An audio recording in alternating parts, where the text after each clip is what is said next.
Hi, I'm Sergeant Major Jones, and this video is the first in a series on topics that relate to and affect non-commissioned officers. The purpose is to provide information and knowledge, but also to spark some professional discussion and improve our already great NCO Corps. The subject of the first video is the proper wear of the uniform. As NCOs, we are members of a profession.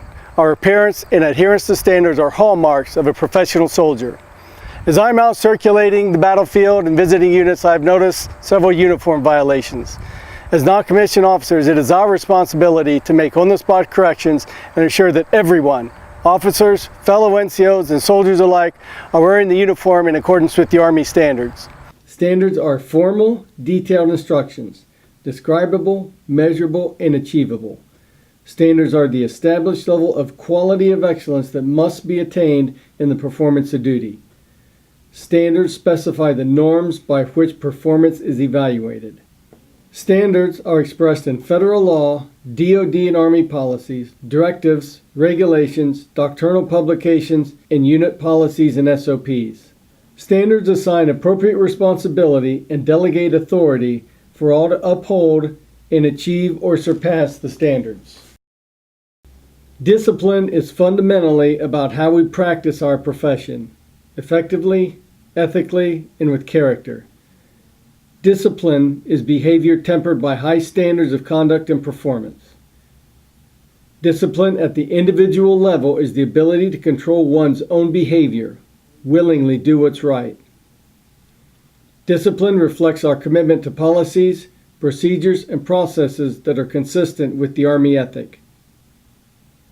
Discipline often requires attending to the organizational and administrative details, such as maintenance, supply, training management, property accountability, coaching, counseling, and mentoring that are essential for efficiency and effectiveness.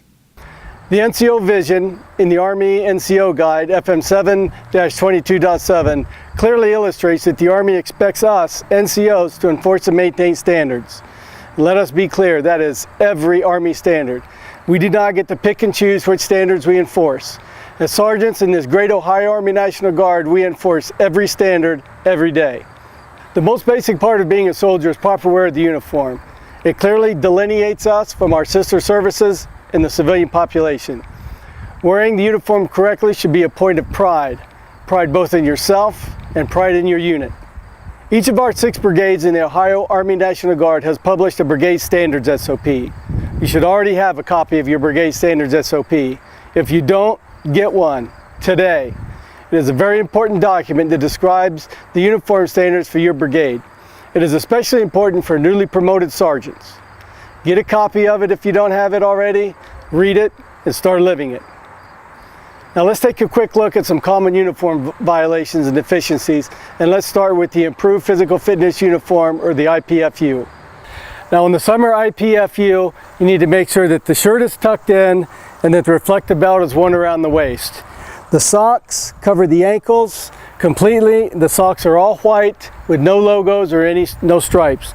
The most common violation you'll see is no reflective belt and socks that don't completely cover the ankles. The anklet socks that are below the ankles do not meet the standard, and ensure that the socks completely cover the ankle. Now let's take a look at the winter IPF uniform. The first thing we look at is the green fleece cap. The green fleece cap is worn just as displayed here. It cannot be rolled, cuffed, or folded in any manner. With the IPFU jacket on, the reflective belt is worn diagonally across the upper body. And again, the shirt is tucked in underneath, and the socks are above the ankles, all white socks, no logos, and no stripes. And in addition, the soldier will wear approved Army gloves. Now, as we all know, you can mix and match pieces of the IPFU. That is, you can wear the shorts with the jacket, or you can wear a t-shirt without the jacket and the long pants. The key to the IPFU and the reflective belt is if you wear the jacket, the reflective belt is worn horizontally across the upper body. At any time you're not wearing the jacket, the reflective belt is worn around the waist. Okay, now let's take a look at the Army combat uniform, starting with the patrol cap. Of course, the name is worn on the back of the patrol cap, and the appropriate rank is worn on the front. The hat will be worn level with the ground and will not be cocked back or tilted to the side. The sleeves of the Army combat uniform will be worn down at all times. It will not be rolled, cuffed or tucked underneath, and they will be secured by the Velcro tabs on the end of the sleeves. The belt is a tanned rigger's belt. The black belt is no longer authorized for wear. The trousers will be bloused into the boots and will not extend past the third eyelid of the boots. Okay, now let's take a look at the tactical uniform, starting with the helmet. The helmet is the ACH helmet, worn with the chin strap snapped, with the camouflage band, nod bracket on the front, and goggle retention straps in the back. The IOTV or the OTV body armor is worn with the neck piece secured and the groin protector. While wearing the vest, the soldier needs to be able to carry a basic load of ammunition for his weapon, 2 hand grenades, his improved first aid kit, and a hydration system, Camelback or canteens. Also worn is ballistic eye protection in accordance with the approved APAL list.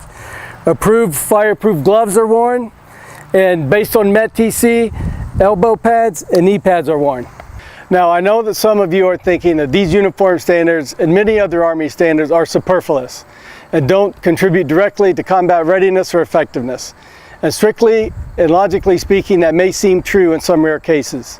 But what they do is contribute individually and collectively to the mindset that a soldier and a unit needs to face the harsh realities of combat that we often see and experience, and to help us maintain our discipline, cohesiveness, and effectiveness. Units and soldiers that cannot do the simple tasks to standard will quickly fold under the pressure of combat.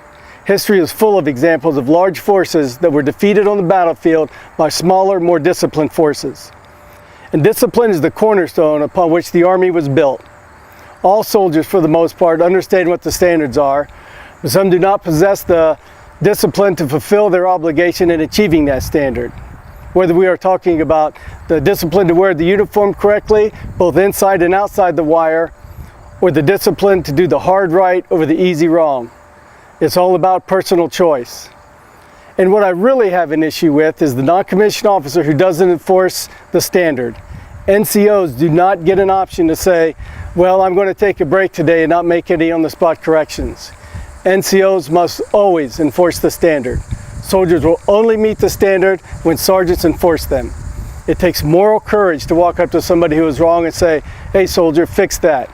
But that is the job of a sergeant, and that is the job of a leader, not a follower.